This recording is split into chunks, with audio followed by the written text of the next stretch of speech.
The first full stadium whiteout was in 2007 against Notre Dame. There's been some great moments in those games. Let's hope that continues Saturday night. You bought that outfit. Hey, I'm ready for the whiteout, shoes and all. Oh, that's the only comment I have, Todd. Kinnick Stadium at night. You got one goal, finished with more points than Iowa. They got it done. We're going to tell you how coming up next on the Blue White Tailgate.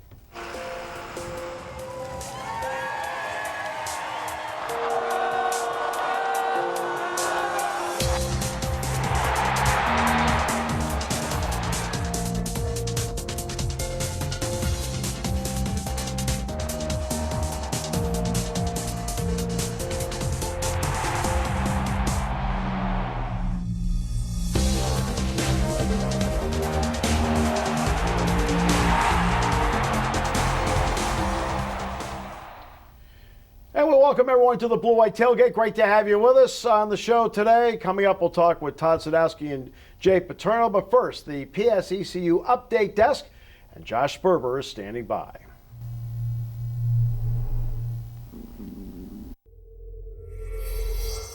Penn State's win last week over Iowa makes them bowl eligible for the 6th straight season. They've played in a bowl game every year under Franklin's tenure, who has 9 straight bowl appearances as a head coach. Some more weekly honors for the Nittany Lions as Blake Gillikin was named the Big Ten Special Teams Player of the Week for the first time in his career. He had 7 punts, 5 of which fell inside the 20-yard line.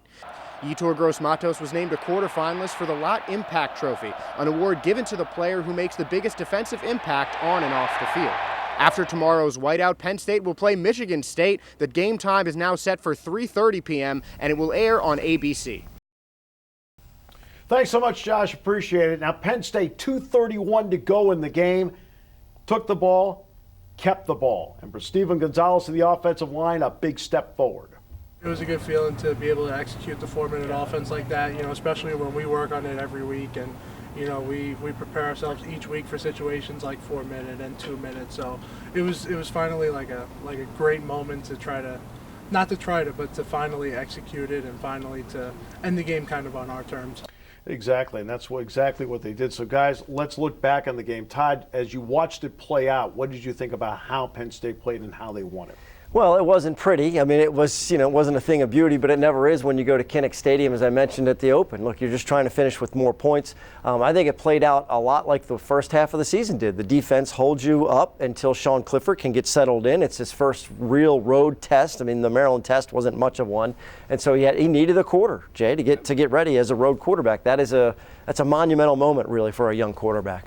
Yeah, and I think when we talked about in the film room last week, the 4 really critical stats that Iowa was looking at was time of possession, third downs, opponents' third downs, and the turnover margin. Penn State got all those, and they took the things that Iowa did best and turned them to their advantage. And I think that's a big deal. It's amazing. We always talk about the modern game. It's amazing how the old staples and standards still hold in the modern game. Penn State, obviously, still undefeated. Todd, they've got themselves in a really interesting spot right now. They have to love where they're at, sitting at number 7. They climbed a couple more, and the teams in front of them will be playing against each other. Ohio State has to play Michigan. LSU has to play Alabama. Penn State just continues to take care of business. They're going to continue to tick up that board and be right where they want to be. And so let's look at that board coming up for Penn State. This is how the schedule plays out in the second half of the regular season. And Jay, you're going to find out exactly how good they are by facing that group. Well, you never know how good you are until you play the teams you got to beat. And if you run that gauntlet and then you play Wisconsin, the Big Ten championship, you're in the playoff. I mean, you control your own destiny. But again, you got to take it one at a time. And Michigan State's got an off week, so we'll see what happens there. So But it's exciting to have those kind of challenges. Interesting, they got another ranked opponent on the road, too, with Minnesota, who's 6-0, and they don't have a couple of fairly easy games, getting to maybe potentially 8-0 in that particular matchup, because they did just get that first ranked opponent victory on the road for Coach Franklin, which shows you it's just not easy to go on the road and beat a ranked team. Until Jay showed up with the suit, I didn't know this was a whiteout. And P.J. Mustafer loves playing in the whiteout conditions in Beaver Stadium. Nobody can hear on the offensive side of the ball. If they have to make checks or they have to audible out of what they're running, they can't get that to everybody else because it's so loud. So, it's definitely an advantage for us. There's no question. I mean, for the defense, it's an advantage. And also, when you're an offense, Jay, and you have to do silent count, for example, Does that cause not somebody to jump, but does it throw your offense off just a bit because it is a silent count? Well, there's no question about it. And the thing is, now with everybody in the spread, people are in the silent count a lot. Yeah. The one challenge that people don't realize is when you're at home in a whiteout is your defense has to rely a lot on hand signals. Yes. Because they can't yell from the linebacker back to safety and get people moved up. So it cuts both ways, but it's definitely more of an advantage for the defense. Yeah, and that's a big advantage for the defense. Oh, yeah, man. It's just a special environment. We can't wait for it. I mean, it's always against some of the bigger opponents. It's going to be a special night. Coming up, a night of complimentary football for the Nittany Lions football team. We'll look back at the win over Iowa as we continue with more after this.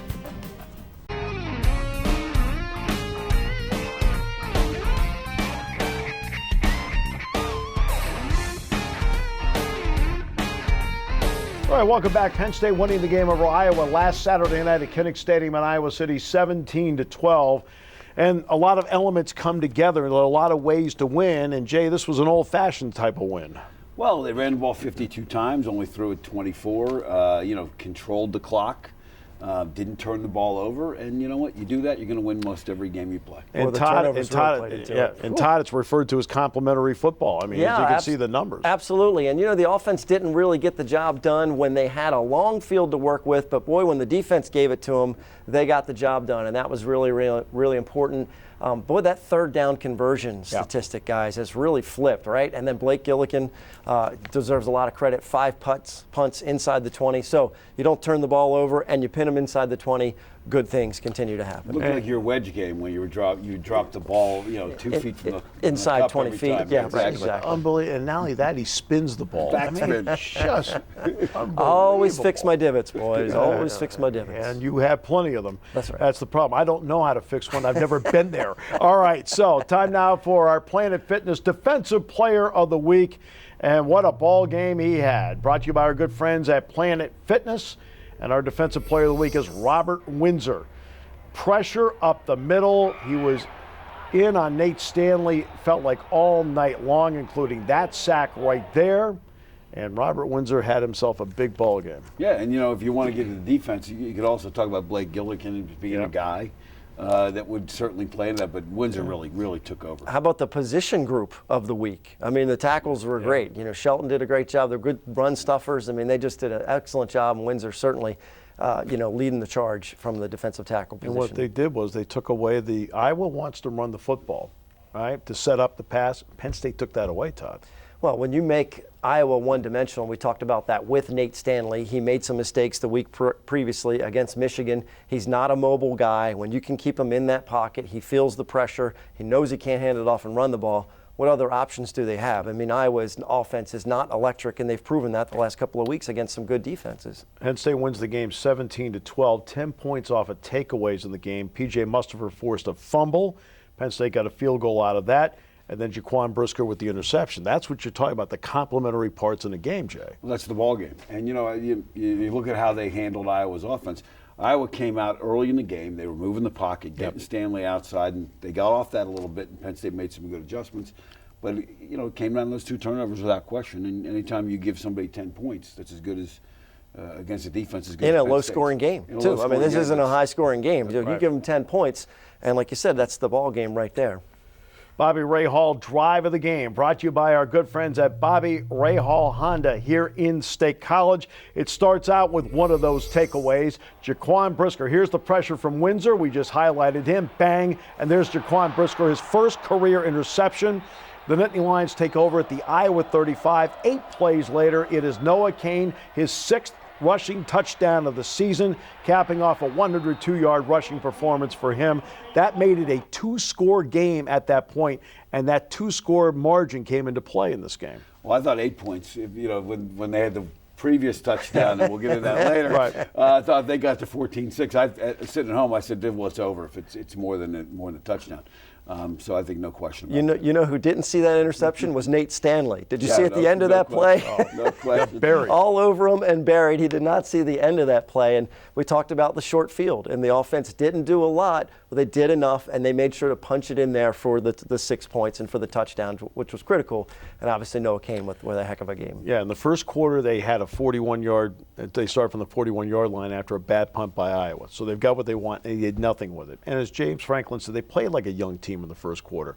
But then when they got the opportunities in the other quarters, they took advantage of them, right? And there's the growth right there. Planet Fitness Offensive Player of the Week, brought to you by our good friends at Planet Fitness, and it does go to freshman running back Noah Cain, his second consecutive 100-yard rushing game, this time at 102. When you watch Noah Cain in conjunction with the tight ends and the offensive line, Jay, what are you seeing in this running attack? I see a running back that's covering up a lot of sins because he's running through a lot of contact. We had Curtis Enos back in the early 90s. We were not very good on the offensive line when he first started playing. And when guys can run like Noah Cain is running, they cover up a lot of sins. Not that the offensive line hasn't made strides, but you got to give credit where credit's due. That's a fall forward running back. One of the most important 5-yard runs in years, right? For the program to take it to the next level on a 3rd and 3, to convert it, to run out that clock. What a feeling that is, Jay, when you're on the field as an offense and you know you're not giving the ball back to the defense. You've just sealed a victory for the entire team. Breathe a sigh of relief for the coaching staff, everybody on offense and on defense. No question. And having him in the game, I think Franklin alluded to it, that he's their 4-minute offense back. Sure. Yeah. He certainly plays like it. Like I said, he can cover up some sins for you. And, of course, with the 4 running backs, people wonder about the playing time. Noah Cain took 46% of the snaps at running back in that game. And I think James Franklin perfectly describes him. If you hit him at 3, he'll fall ahead for 5. If you hit him at 5, he'll fall ahead for 7. Coming up, we'll talk with Chris Fowler, the voice of college football for ESPN, as we continue with Blue White Tailgate after this.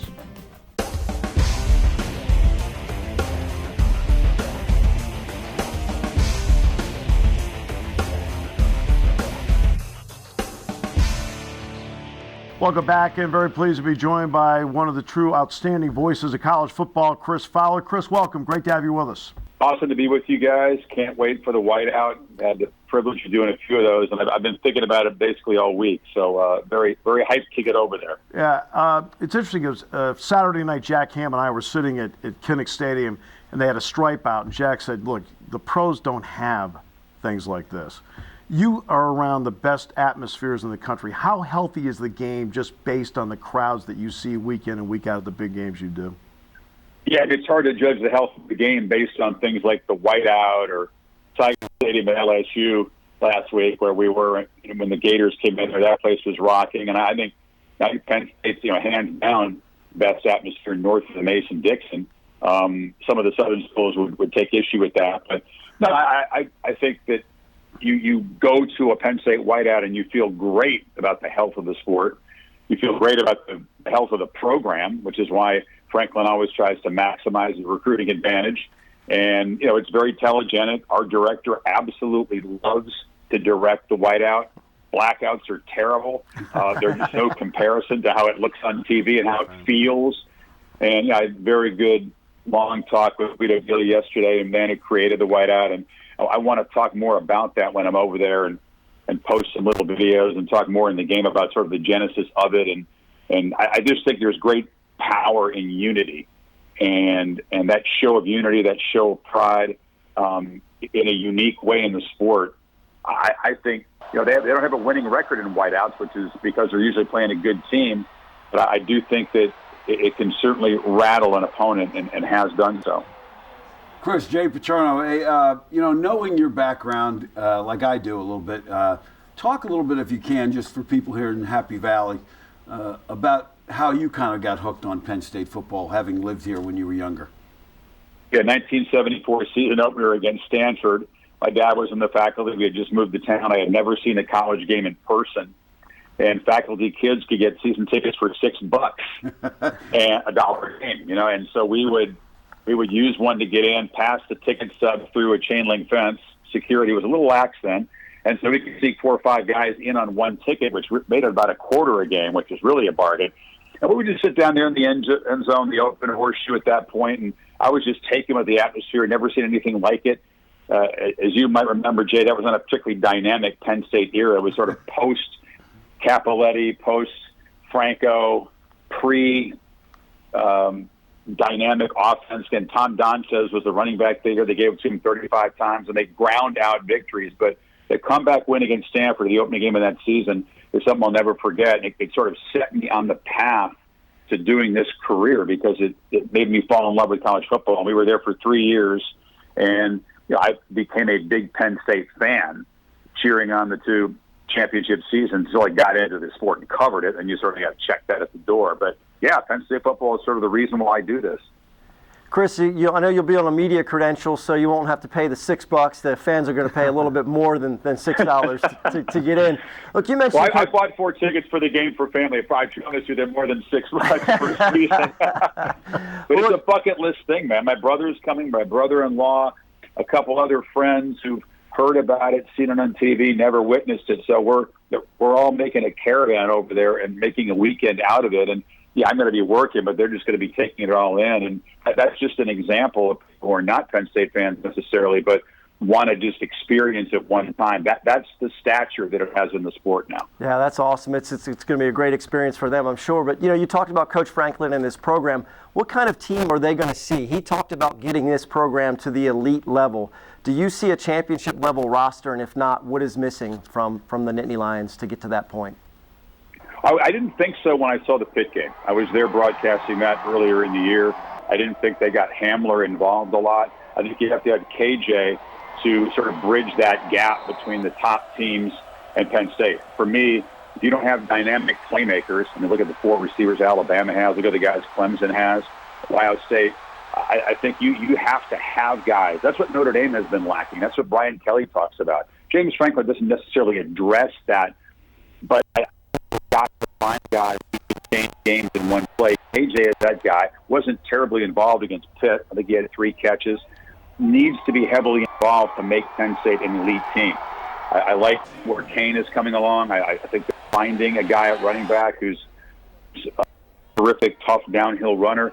But you have to find ways, either through scheme or sheer talent of number one, to be dynamic and not rely on long grinding drives. I knew the defense was great. Anybody that watches them for 5 seconds can see that. The front was suffocating. Continues to be great against the run. Michigan has had a whole hell of a lot of trouble running the ball if you exclude the Illinois game.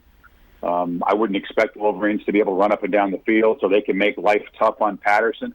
I'd be surprised if they didn't play a very strong game defensively against Michigan. Then going forward, it's going to take more of the same. I think the trip to Ohio State is going to be difficult. Certainly, it's not like it's unwinnable, but they go in as an underdog, and basically, if you get past Michigan, the season probably will boil down to that in terms of success or failure of their goals. I know we only have a short time frame here, Chris, but what's your quick read on where Michigan is right now?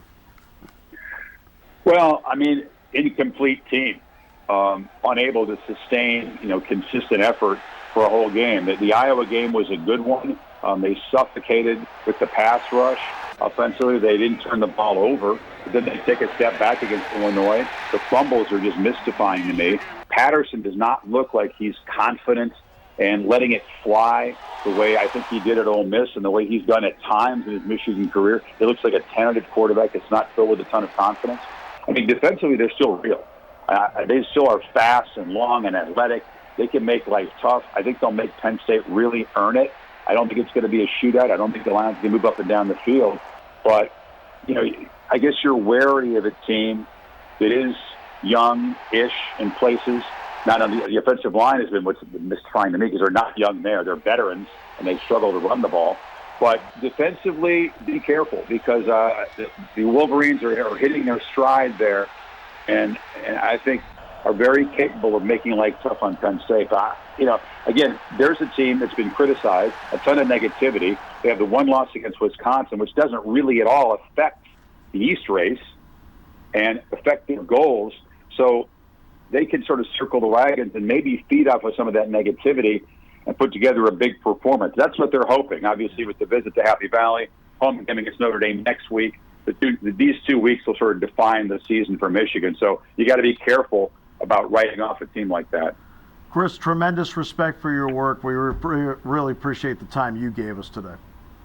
Awesome, guys. I appreciate it. Jay, I'll give you a call. Sounds great. All Thanks. right. Thanks, Chris. Chris Fowler. We'll come back with more in a moment on Blue White Tailgate.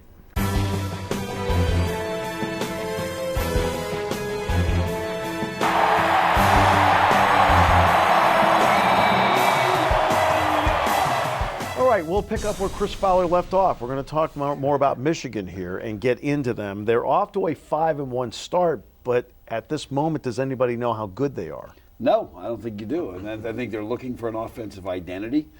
They started out in the year, they were going to be all the spread stuff. You look at the Illinois game, and it may have been part of the wind. It may be Harbaugh injecting himself.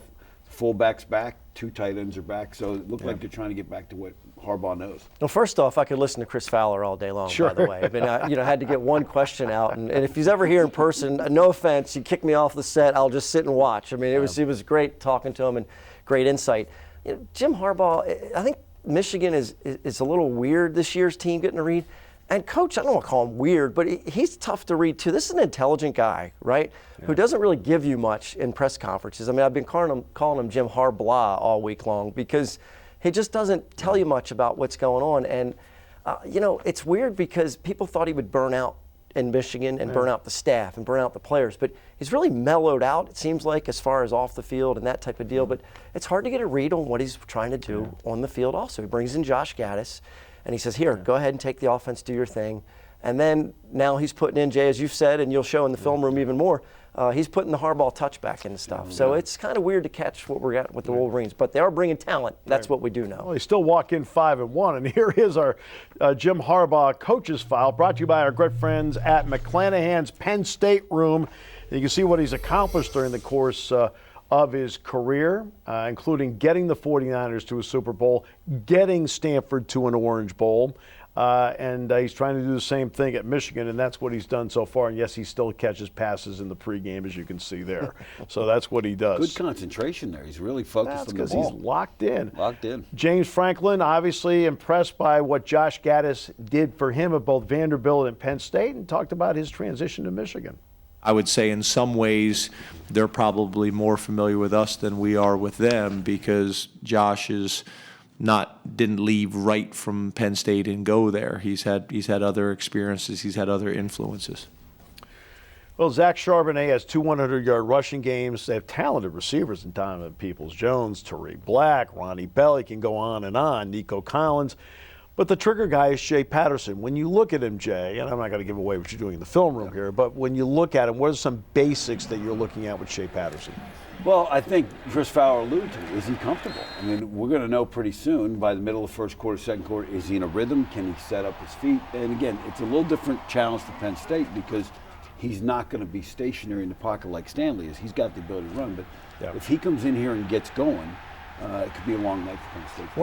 One of the things I always say to people that I work with or for or whatever is just tell me what you want and we'll deliver that, right? I'll do my best to deliver that. I don't know if he knows what they want from him. And that's difficult as the quarterback of a team to be told, just tell me what you want from me and I'll see what I can do. Is it something that Shea Patterson is capable of doing? Is that to his best strengths? I don't know that still. And to get back to what you're saying is if you look at them on TV, the body language at times is confusion. He's looking to sidelines with his hands out, kind of like, hey, what do you want?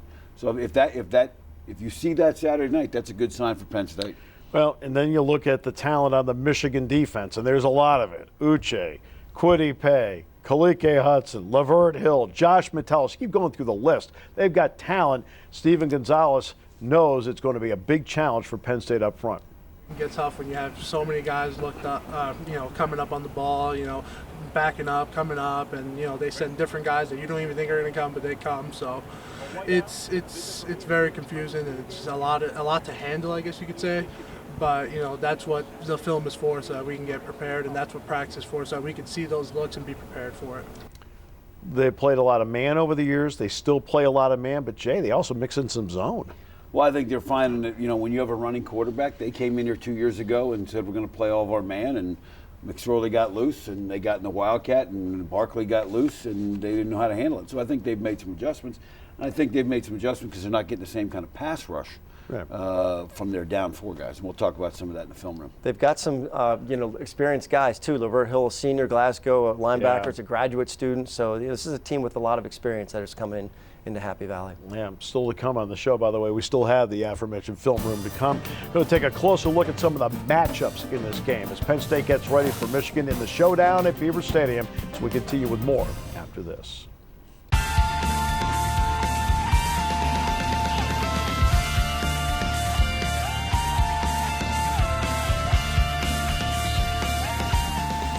Well, we're getting ready for the big game at Beaver Stadium and some of the matchups, and this has all the ingredients that could be like last week, another really tight game between these guys. Yeah, because you don't see either team is really, really explosive on offense, and you see both teams have a lot of speed and they tackle well on defense. So it could be.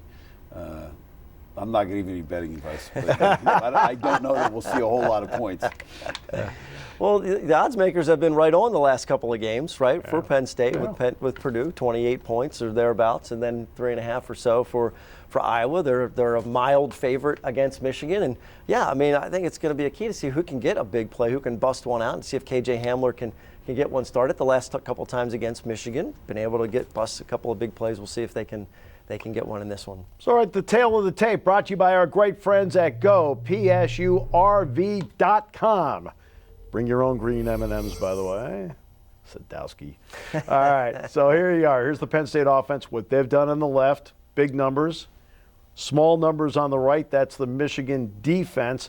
And some of those numbers, for example, what Army did, what Wisconsin did, slightly inflates that rushing number. But at the same time, the passing number is deflated because they faced Wisconsin and Army, so there's a balance in there. Yeah, in fact, Wisconsin has half of the rushing yards against Michigan for the season.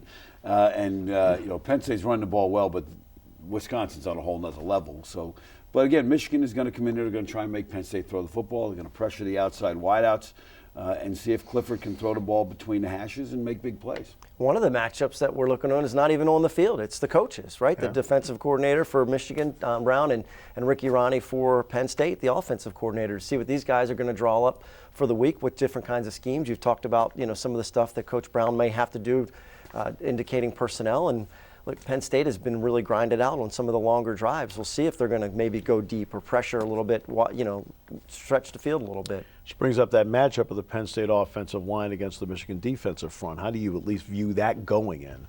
I think that's going to be one of the key tests for Penn State's offense, because not only does Michigan have some talent up there in their front seven, but they're very multiple. This is going to be a cerebral game for an offensive lineman, because they're going to jump all over the place, as we'll talk about in the film room. All right, so in the last 2 weeks, Noah Cain has put together 100-yard performances. He had 105 in the victory over Purdue. He had 102 in the victory at Iowa. Josh Sperber takes a closer look. James Franklin may not have officially named a feature back, but it's hard to hide who has gained some separation. With 2 straight 100-yard games, the only ones for Penn State without an 80-yard run, Noah Cain is looking like the #1 back in Happy Valley. It's not like stylistically they're so different that we have to change what we do. It's funny, is I would think a lot of people would look at Noah and say he's probably a traditional I-back, big back, downhill. But in our spread offense, he's been very, very successful. The #4 running back in last year's recruiting class is leading the Nittany Lions in carries, rush yards, and rush touchdowns this season, and always seems to gain positive yardage. It helps when a guy can hit the hole and is not trying to bounce around trying to figure it out, but it does help because he does definitely, there's nothing there, he'll just still hit it for a couple yards, even if it's 3-4 yards. In the last 2 games, Cain has carried the ball more times for more yards than the rest of the running back room combined, including 10 more carries for more than double the yards against Iowa. But Franklin insists that there is no one back who is higher in the pecking order. We got 4 running backs that we really like. That all get along extremely well, and there's going to be a week where I come in here and you guys are talking about Devin Ford being the next great running back at Penn State. There's going to be a week I come in and it's Journey Brown. Noah Cain may not officially be the #1 back on the depth chart, but he certainly looks the part on the field. All right, thanks, Josh. And he's been thrown, by the way, for 2 yards and losses the entire season. That's been it. So, I mean, again, tells you a lot. Again, forward all the time, and he works well with the offensive line. I think It's momentum, and it's a builder for the offensive line as well. And look, everybody's deflated. You go back to the huddle, and it's 2nd and 12, 2nd and 13. You don't stay on schedule. Now the play call options are limited. You're 2nd and 7, you're 2nd and 8, 2nd and 6. Now things are still on schedule. You can still do a lot of different things. The whole playbook is available. Obviously, you look at the wideouts for Penn State, the secondary for Michigan, great matchup there. But Penn State has found something on 3rd down, guys. The last 3 games, they're 59%. Well, one of the things they found is they've kept themselves in manageable 3rd downs. Yep. And that's the whole key. And Iowa was doing that early in the game, and then suddenly they were in 3rd and 8s and 3rd and 9s and couldn't convert them. And Penn State kind of flipped the script and got to 3rd and 2s. And Cain would get them 1st down. So, I mean, that's been the biggest thing is the setup for the 3rd downs has been much better. With different ways, with different targets as well, too. I mean, they're doing it with different people. It's not, always a longer 3rd down that you got to go to a wide out or to the tight end. There's different ways that you can do it, whether it's Sean Clifford running for the 1st down, moving the chains himself, which could be critical this week as well. I mean, they've had success running the ball with the quarterback against the Wolverines. We'll see if he can do that well and make good decisions about when to tuck it under and run and get that 1st down. So let's flip the script now, and let's get to the Michigan defense and how they match up with the Michigan offense matching up with the Penn State defense from GoPSURV.com. And when you look at the Penn State defensive numbers, like Michigan, impressive. On the right-hand side, the Michigan offensive numbers, still averaging 30 points a game coming into this game despite the consternation. Yeah, but they're not. They just have not been consistent. They've scored in bunches at times, and then they've gone off. They get Illinois, they're up 28-0, and they kind of disappeared for a while, and Illinois got back in the game. So whether they can be consistent over four quarters, I think that's going to be a key for Michigan. Yeah, got back in the game. They scored 25 unanswered points and got back in the game. Holy mackerel. P.J. Mustipher knows it's going to be a great matchup in the trenches with the Penn State defensive front and the Michigan offensive line. The interior 3 guys are really phenomenal players, as well as the whole offensive line. But, I'm a defensive tackle, so I'm watching what the guards center are doing. They're violent. They want to get you off the ball. They want to move you out the way, and they want to finish you. So, we're definitely are going to be challenged this week, and that's what we come here to do. We come here to play against the best, and that's what we're going to get this week. So we're excited to play an offensive line such as Michigan's. And how challenged, Todd, will the corners be by the Michigan wideouts? Look at their roster. Michigan's got some size at wideout. Yeah. They got Nico Collins. I think he's 6'4". I mean, the guys that are wideouts are their kick returners as well. So they got speed, they got explosiveness. And quickly, I want to mention, guys, special teams. We haven't even talked about special teams. I know you love your guy Stout. Of course, Blake Gillikin is the reigning Big Ten Special Teams Player of the Week. It's going to come into play in a tight game like this. Exactly. Last week he had 8 punts, 5 were knocked inside the 20, and 3 were fair caught. Interesting, Will Hart, great year, 46.5 yards punting. He's only knocked 3 inside the 20 all year. He actually has more touchbacks. Amazing. Film Room coming up as we continue after this.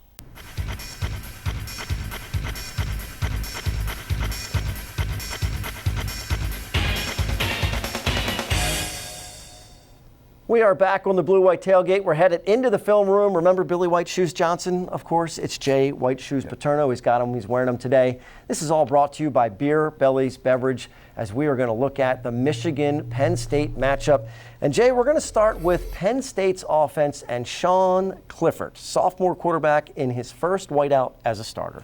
Yep, and one of the things we've talked about in the last couple games is how are they doing with the outside wideouts? We'll talk about it. Let's take a look at the first full screen. And when you play defenses that are press corners predominantly, his numbers drop way down. The rating is down, the completion percentage is down, the number of sacks is way up because he's holding the ball more. So let's take a look at Michigan's defense and see how they get that done. They're going to, again, when Penn State likes the RPO stuff in their spread set, Michigan is going to make you do the P, so to speak, because they're going to have 7 in the box, and now they're going to play one-on-one here. They're going to press here, and press here. So this becomes an important matchup for Penn State.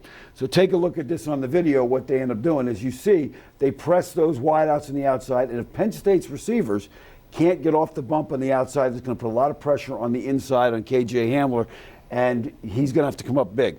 Now, the difference between Michigan this year and last year, they're a lot more 3-4 than they were last year, which means 3 down linemen, 4 linebackers. Their linebacker's kind of a wild card. They call their Viper is a guy named Hudson. Hudson's very, very tough. You're going to see an offensive lineman pull to block him. And watch this on the video, what he does when that lineman comes out to get him. He comes out, takes the guy down, throws him down, and it opens up the inside for the downhill attacking linebackers in that 3-4, and it gives them a lot of multiple things they can do. The other thing here is if Penn State gets into a bunch of RPO, because of the different looks they give you, they can blitz different ways and confuse you. Now here, they're going to play the pass here and have two safeties high.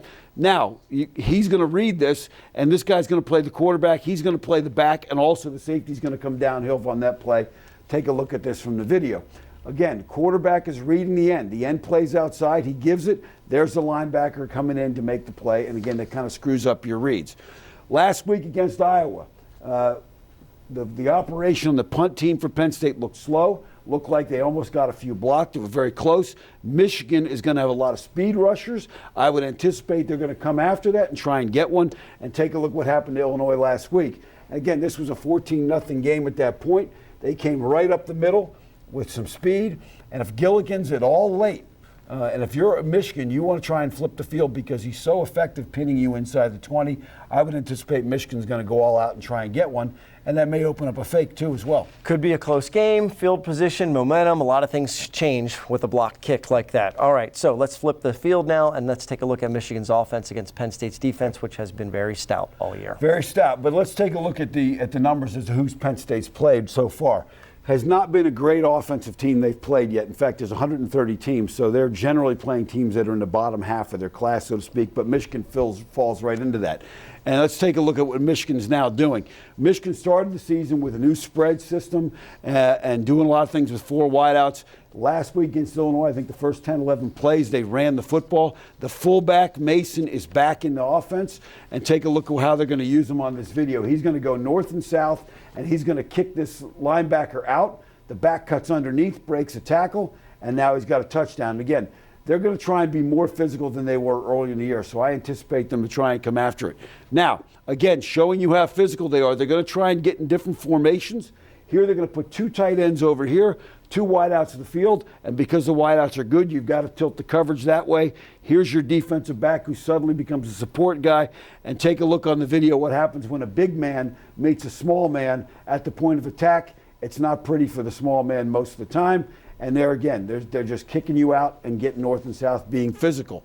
Also, once you start to make some adjustments and once this DB gets tired of being blocked, they're going to come at you with a play action. Here they're going to block the tight end for a second, bring the tight end across. He's going to pull this fake out here and throw it. And again, you'll see on film here what kind of a bind that puts that defensive back in. Again, he comes up for a second for the run, gets fooled, and now he's behind him. Last thing we'll talk about is their wideouts. Again, very talented, and they're going to do some things, just some short passes.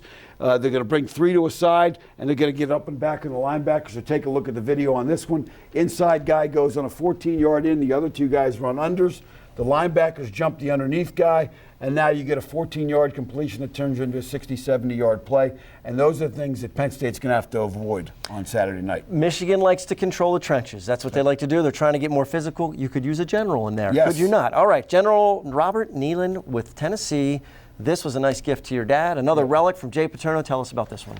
Well, this is Nayland. It's the 3rd weekend in October, which means Alabama, Tennessee. So we went with a Tennessee theme. And this book really is about his schemes. But what I want to show you is you take a look at this first full screen, this picture.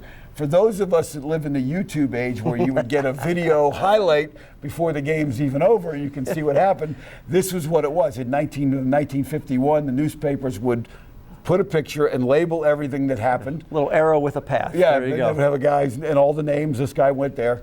And then when you look at the next one, it's basically a quarterback counter play, which is a single wing, which everybody's running now. So again, shows you more the game changes, the more it stays the same. Advanced concepts. All right, that's Jay Paterno in the film room. We'll wrap up the Blue White Tailgate after this.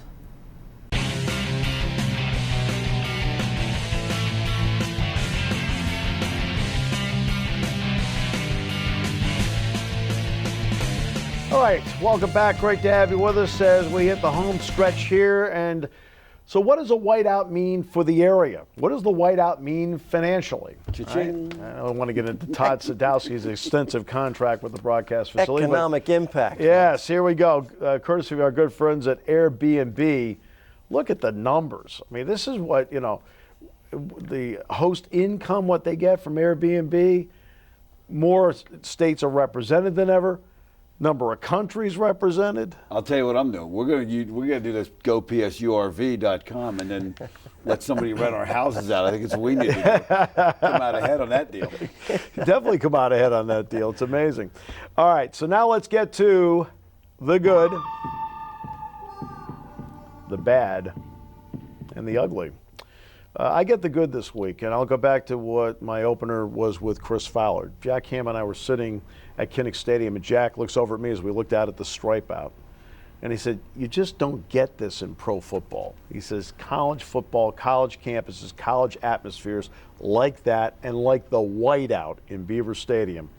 That's part of the separator that makes college football really special. And this whiteout really is not only special, but it set the tone for everybody else across the country.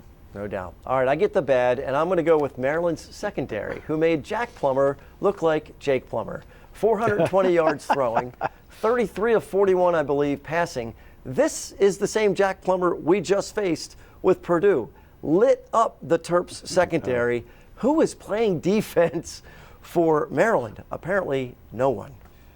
Well, I've got the ugly, but I'm going to bypass the ugly because I just want to mention Jim Williams. Jim Williams passed this just about a week and a half ago, and Jim was one of the really great defensive line coaches ever at Penn State, one of the great high school coaches in the history of this area, coached at Bellefonte, coached at State College High, state championship back in the early 70s, and was a very loyal and great contributor to Penn State's program. And I had the opportunity to work with him for a number of years, and I just want to say that. And obviously all of us, our thoughts go out to his family and everyone associated with him.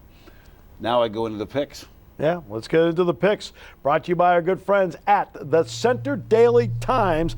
And you do get to go first because you have Indiana going up against the aforementioned secondary of Maryland. You can see how last week went. The goofy guy on the left did okay. Wait a minute. Josh went on the way back machine. Who picked Indiana and Maryland? This is not the battle of the week in the Big Ten East, but I'll take it. I think Indiana's playing better than people realize. I think Maryland is on their traditional downward skid. I like Indiana to win this one. So I get Temple SMU down in Dallas. SMU's undefeated, but you know what? Every time I watch Temple, they go out and they try to bully teams, and they can do it. And I think a physical team in Temple on the road beats a finesse team in SMU. Todd, what do you have? As Jay and I were talking about, no one likes chaos more than the Pac-12. They shoot themselves in the foot constantly when it comes to the big picture. But Oregon looks really solid. They're going to Washington. I'm not real impressed with this Washington squad. I think the Ducks can go on the road and get it done. Josh, who you got? Utah and Arizona may have the exact same record right now, but there's one big difference between these two teams: the defense. Utah is currently ranked 10th in the NCAA. That's 37 spots ahead of Arizona State. It's in Rice-Eccles Stadium. I think Utah is going to remain undefeated at home and beat the Sun Devils for the first time since 2016.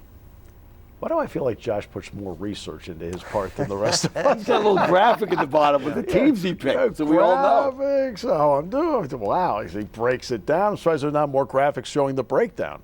Yeah, exactly. He's still not winning. All right, so let's get to our keys of the game, brought to you by our good friends at Blaze Alexander Family Dealerships. I'll go first on keys with this one. I think part of it is playing with the lead. Get to the lead and play with the lead. Which team can then make the other team's quarterback win it? Well, along those lines, I think the pressure is going to be on both quarterbacks, and that's going to put some pressure on the wideouts. And I think Penn State's wideouts are going to need on the outside, as we talked about in the film room, they're going to need to get off those corners and get open on the outside and get some big plays in the pass game because it's going to be tough to run against this group. We expect a tight game, so I think red zone success is going to decide this one. Who is going to kick field goals, who is going to punch it in for touchdowns, and who's even going to get to the red zone. All right, it's a fun one today, and that's because it's a fun weekend. As you saw what the numbers were from Airbnb. Yes. White shoes, the whiteout. Gee, I think you stepped in something. All right. Our thanks to Chris Fowler for joining us on the show as well. Thanks for joining us on Blue White Tailgate.